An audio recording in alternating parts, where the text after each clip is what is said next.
जनवार्तामध्ये आपलं सर्वांचं स्वागत। सर्वात प्रथम पाहूयात ठळक बातम्या।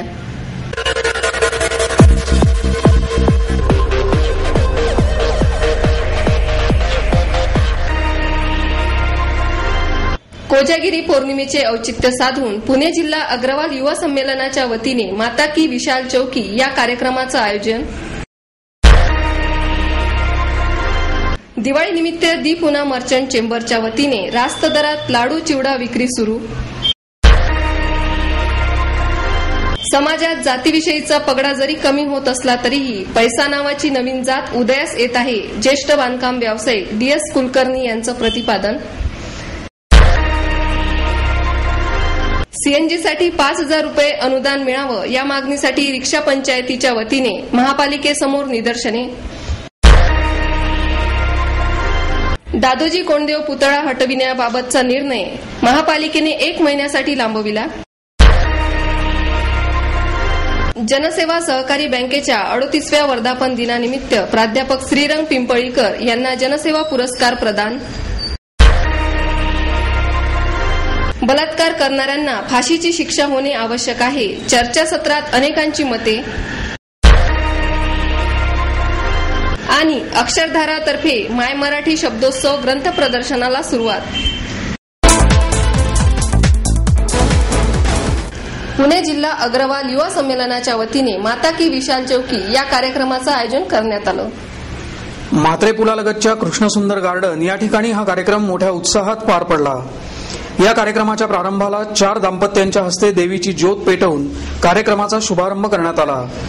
यावेळी गुरुवंदना, गणेशवंदना आणि देवीचा जागर करण्यात आला।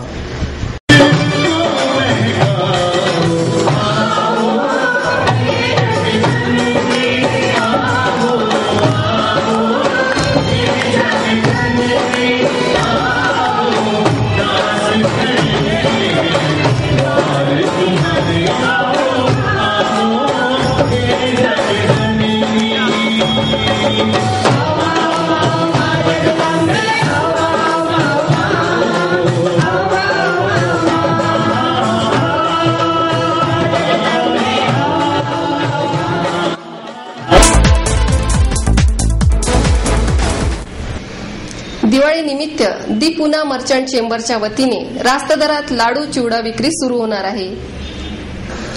मार्केट यार्ड इथले पुणा मर्चंट चेंबरचं व्यापार भवन, शंकरशेठ रस्त्यावरचा ओसवाल बंधू समाज कार्यालय, टिळक रस्त्यावर ग्राहक पेठ, कोथरूड इथे Jayashree oil and sugar depot, Hadapsar इथे जगदीश ट्रेडिंग कंपनी आणि बिबेवाडीत पुष्पम गॅस एजन्सी इथे लाडू आणि चिवडा विक्री 6 नोव्हेंबरपर्यंत करण्यात येणार आहे। यावर्षी लाडू आणि चिवड्याचा दर प्रति किलो 65 रुपये असणार आहे।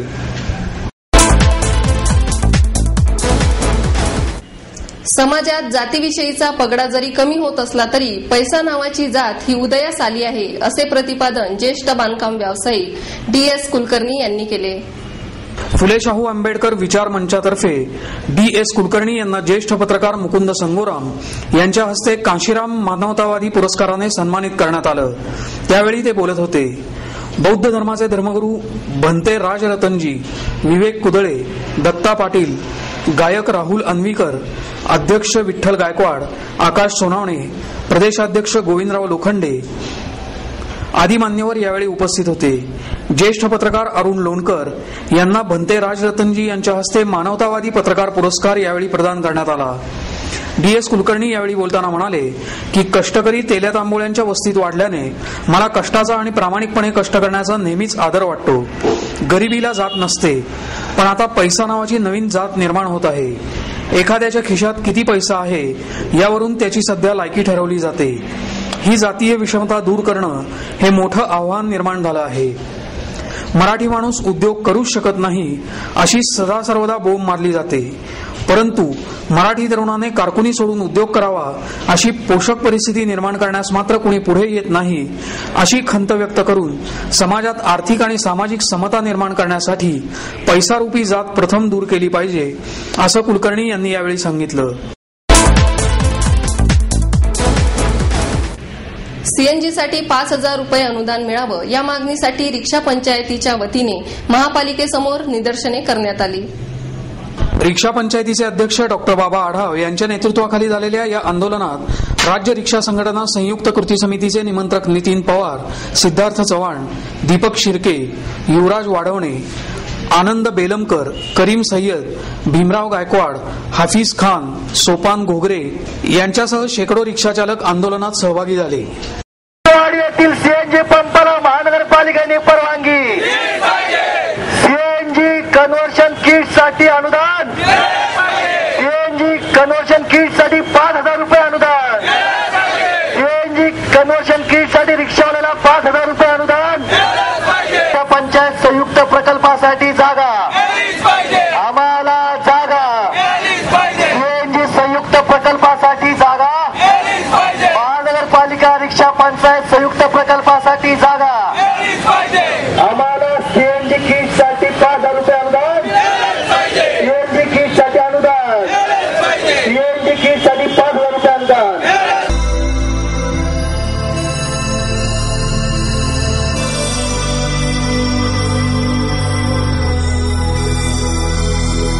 दादोजी कोंडदेव पुतळा हटविण्याबाबतचा निर्णय महापालिकेने 1 महिन्यासाठी लांबविला आहे. हा विषय चर्चेला आला असता या समितीबाबत त्वरित निर्णय घेण्याची मागणी शिवसेना गटनेते श्याम देशपांडे, स्थायी समितीचे अध्यक्ष अरविंद शिंदे, दीपक मानकर यांनी केली. तर हे शिल्प पूर्ण विचारांती बसवलं असून ही समिती नेमूच नये अशी भूमिका उज्ज्वल केसकर यांनी घेतली. मात्र त्यासाठी वेळ मिळावा म्हणून हा विषय पुढे ढकलावा, त्यासाठी तहकुबी देण्यात आली. त्याला केसकर वगळता सर्व सभागृहाने बहुमताने मान्यता दिली. यावेळी बोलताना मानकर म्हणाले की शहरातले इतर प्रश्न झटपट मार्गी लागत असताना ही समिती नेमण्यासाठी एवढा विलंब का लावला जात आहे. हा विषय शहरातील शांततेच्या दृष्टीने महत्वाचा असल्याने त्यावर तातडीने निर्णय घेण्याची गरज आहे. राज्य शासनाने आपलं मत व्यक्त केलेलं असताना महापालिकेला त्यासाठी समिती कशाला नेमावी लागते असा सवालही त्यांनी केला. 4 वर्ष हा विषय आपण लावून ठेवलेला आहे. राज्य शासनाने एक समिती आणि त्या संदर्भात संपूर्ण माहिती महानगरपालिकेला कळवण्याची जबाबदारी कोण होते का नव्हते त्याच्या संदर्भात इतिहासात कुठली नोंद नाही, इतिहासामध्ये कुठली नोंद नाही. आणि अशा व्यक्तीच्या संदर्भामध्ये एवढं वादळ या पुणे करायचं संपूर्ण महाराष्ट्रामध्ये घडलेलं असलेलं आहे. राज्य शासनाने समितीने तो आम्हाला आपल्याकडे मांडला आणि परत आता एक नवीन समिती आपण या सभागृहाच्या मान्यतेने निर्माण करणार आहोत. म्हणजे राज्य शासनाने जी समिती निर्माण केली ती चुकीची होती का? ज्या इतिहास तज्ञांनी आपलं मत व्यक्त केलं ते चुकीचं होतं का? हा विषय सातत्याने सगळ्या समोर येतोय.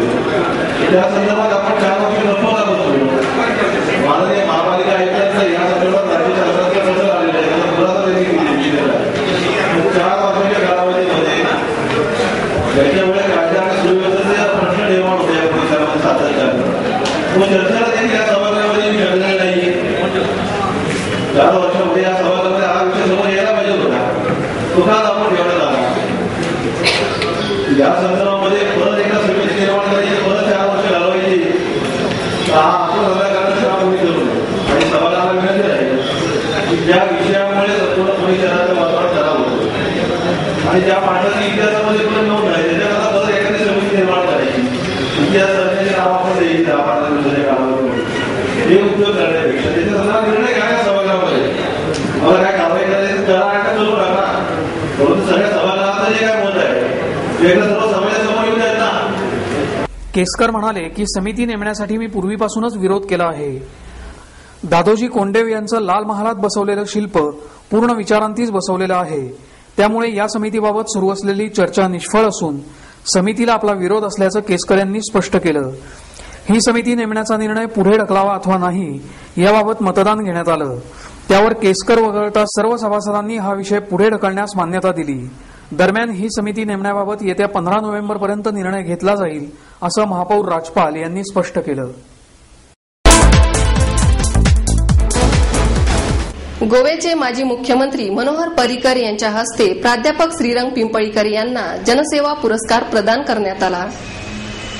या कार्यक्रमाला बीएमसीसीचे माजी प्राचार्य आणि राष्ट्रीय स्वयंसेवक संघाच्या पश्चिम महाराष्ट्र प्रांत सहसंघचालक अनिरुद्ध देशपांडे, राष्ट्रीय स्वयंसेवक संघ जनकल्याण समिती फिरती विज्ञान प्रयोगशाळेचे प्राध्यापक श्रीरंग पिंपरीकर, बँकेचे अध्यक्ष उदय काकिर्डे, उपाध्यक्षा आशा भैरट, मुख्य कार्यकारी अधिकारी मोहन शनवारे आदी उपस्थित होते. सद्यस्थितीत टेक्नॉलॉजीचा वापर महत्वाचा आहे. बँकांनी ग्राहकांना चांगल्या आणि अत्याधुनिक सुविधा दिल्या पाहिजेत. बँकिंग व्यवहारात आधुनिक तंत्रज्ञानाचा वापर करताना काळजी घेतली पाहिजे, असंही पर्रीकर म्हणाले. यावेळी त्यांनी राजकारण आणि प्रशासन यांच्यातील संबंध स्पष्ट केले. राष्ट्रीय स्वयंसेवक संघातर्फे ठाणे जिल्ह्यात फिरती विज्ञान प्रयोगशाळा सुरू करून विद्यार्थ्यांमध्ये विज्ञानविषयक जागृतीचं काम सुरू केलं. मात्र या कार्याला प्रारंभी विरोध झाला. व्यक्तिमत्व विकास शिबिर, सूर्यनमस्कार, संस्कार वर्ग, अभ्यासिका असे अनेक उपक्रम विद्यार्थ्यांसाठी सुरू केले. त्यामुळे अनेक विद्यार्थी विज्ञान शाखेचे ज्ञान घेऊ लागले. याशिवाय शेतीविषयक सुद्धा मार्गदर्शन केलं, असं सत्काराला उत्तर देताना पिंपरीकर यांनी सांगितलं. आरोग्य आणि शिक्षण या मूलभूत गोष्टींकडे दुर्लक्ष होत आहे. शिक्षणासाठी अर्थसंकल्पात पुरेशी तरतूद नाही, अशी खंत देशपांडे यांनी व्यक्त केली. यावेळी बँकेतर्फे देण्यात येणारा सन 2010चा जनसेवा पुरस्कार पिंपरीकर यांना पर्रीकर यांच्या हस्ते देण्यात आला.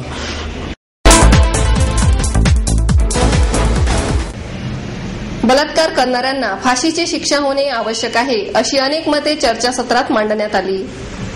National council of woman in इंडियाच्या पुणे शाखेतर्फे बलात्कार न्यायालयीन संघर्ष या विषयावर चर्चासत्र आयोजित करण्यात आलं होतं. यावेळी महाराष्ट्र गोवा बार काउन्सिलचे सदस्य अॅडव्होकेट हर्षद निंबाळकर, पोलीस निरीक्षक भानुप्रताप बर्गे, संघटनेच्या पुणे शाखेचे अध्यक्षा पुष्पा हेगडे, आयएलएस लॉ कॉलेजच्या प्राचार्या वैजयंती जोशी, सिम्बायोसिस लॉ स्कूलच्या संचालिका डॉक्टर शशिकला गुरपूर, अॅडव्होकेट असीम सरोदे यांनी चर्चासत्रात भाग घेतला. बलात्कार या गुन्ह्याविषयी कायद्यातली कलमं, शिक्षेच्या तरतुदी, बलात्कार झाल्यानंतर संबंधित महिलेने उशिरा तक्रार दिली तर काय होतं, शिक्षा, सामूहिक बलात्कार, सरकारी आणि खासगी कंपनीत महिला कर्मचाऱ्यांचा होणारा लैंगिक छळ, लहान मुलांचे होणारे लैंगिक शोषण, अशा प्रकारच्या गुन्ह्यात पोलीस, स्वयंसेवी संस्था, अत्याचारित व्यक्ती यांची भूमिका अशा वेगवेगळ्या मुद्द्यांवर उपस्थितांनी आपली मतं मांडली.